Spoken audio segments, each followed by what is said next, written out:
हाँ तो भाई लोगों, प्रीवियस वीडियो में हमने क्लास और ऑब्जेक्ट क्या होती है, कैसे क्लास बनाते हैं, ऑब्जेक्ट कैसे बनाते हैं, वो सब सीख लिया है। आज के हम वीडियो में कवर कर रहे होंगे कंस्ट्रक्टर एंड कंस्ट्रक्टर के टाइप। ठीक है, तो कंस्ट्रक्टर क्या होता है? जब हम कोई क्लास बनाते हैं, जैसे मैंने बनाई एक क्लास का नाम मैं अभी दे रहा हूँ एड। ठीक है, अब इस क्लास के नाम से ही पब्लिक, मैं इस क्लास के नाम से ही एक फंक्शन बना लेता हूँ, एक मेथड। ठीक है, फंक्शन और मेथड एक ही होता है, पता है ना आपको। तो मैं बना लेता हूँ एक ऐड फंक्शन। अब देखो, ये फंक्शन अभी फंक्शन नहीं है, ये फंक्शन एक कंस्ट्रक्टर है। क्यों? क्योंकि जो क्लास का नाम है वही इस फंक्शन का नाम है, तो इस कंडीशन में हम इसे कंस्ट्रक्टर कहते हैं। अब मान लो हम यहाँ पर इंट एक a नाम का वेरिएबल लेते हैं जिसकी वैल्यू 5 दे देते हैं, एक b नाम का वेरिएबल लेते हैं जिसकी वैल्यू हम 5 दे देते हैं, और एक c नाम के वेरिएबल में हम इनका एक अरिथमेटिक ऑपरेशन करा देते हैं। Let's say 5 plus a plus b। ठीक है, और इसे हम प्रिंट करा देते हैं सी आउट एड इक्वल्स टू और ये c। ठीक है, तो देखो ये तो हमने समझ लिया कि कंस्ट्रक्टर क्या होता है। अब ये भी जान लो कि जब भी हम कंस्ट्रक्टर बनाते हैं, ठीक है, अब हमने कंस्ट्रक्टर बना लिया। अब जब हम मेन क्लास में इसका ऑब्जेक्ट बनाते हैं, जैसे कि मैंने लिखा ये क्लास का नाम और यहाँ पे बनाया इसका ऑब्जेक्ट। ठीक है, तो अब मुझे इस फंक्शन को कॉल करने की कोई ज़रूरत नहीं है, ये अपने आप ही कॉल हो जाएगा।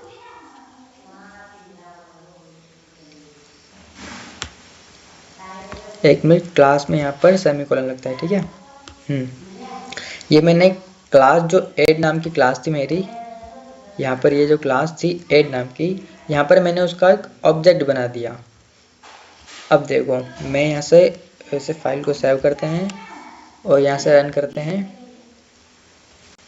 ये देखो मेरे पास ये फंक्शन कॉल हो गया। यहाँ पर मैंने सी आउट करवाया था, ये देखिए।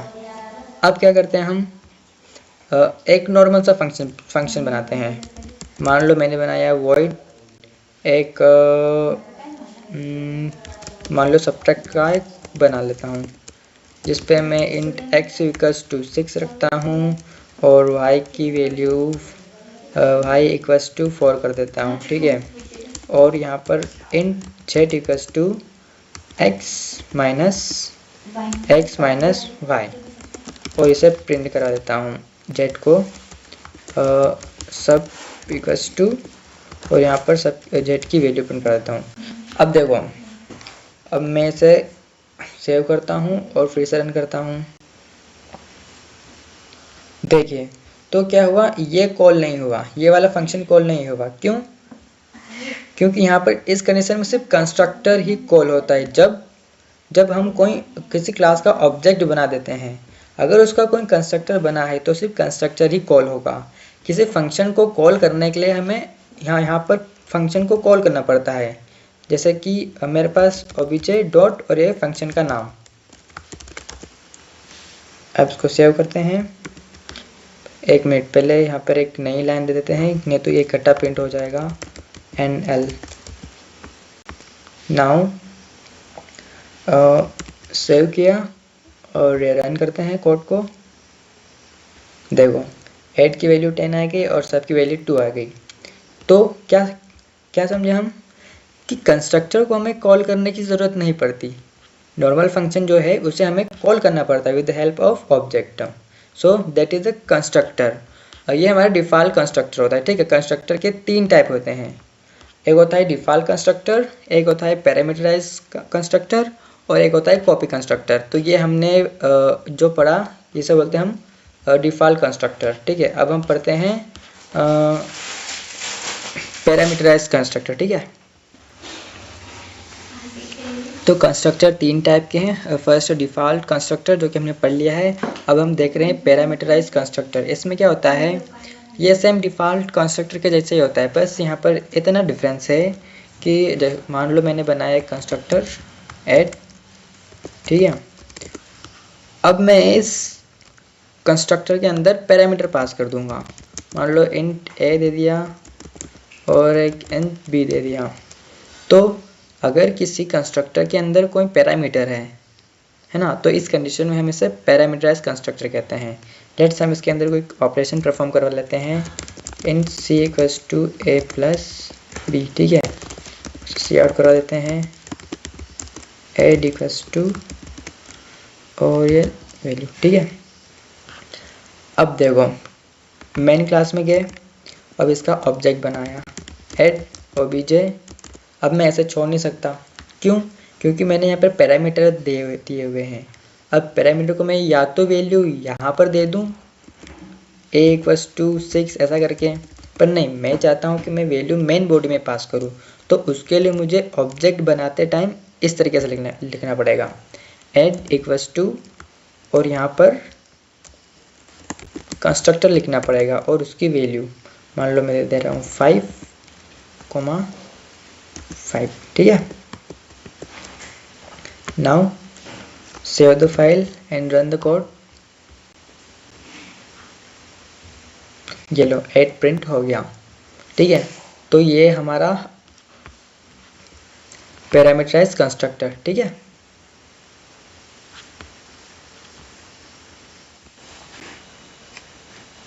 So what is the copy constructor? Copy constructor में क्या होता है, हमारे पास दो ऑब्जेक्ट होते हैं। अब किसी एक ऑब्जेक्ट के पास कुछ पैरामीटर होते हैं। अब वो पैरामीटर दूसरा ऑब्जेक्ट कॉपी कर लेता है, तो इसे हम कॉपी कंस्ट्रक्टर कहते हैं। लेट्स इसको हम एक कोड की मदद से समझते हैं। पहले तो एक्सेस मॉडिफायर यूज़ कर लेते हैं, पब्लिक, ठीक है। यहाँ पर हम 3 वेरिएबल बना लेते हैं, ए बी और सी, ठीक है।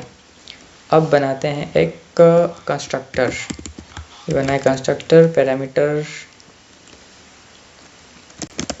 इंट ए। एक मिनट, यहाँ पर सिर्फ कोई एक बना लेता हूँ, बाकी के यहाँ, ठीक है। इंट ए इंट बी, ठीक है। इसके अंदर हम क्या ऑपरेशन परफॉर्म करवाएंगे, ठीक है। क्या करवाएंगे, C equals to A plus B, और मैं इसे प्रिंट करवा दूंगा एक दूसरे फंक्शन में जो मैं बाहर बना रहा हूँ, void display print, like print नाम से बना लेता हूँ, प्रिंट। और यहाँ पर सी आउट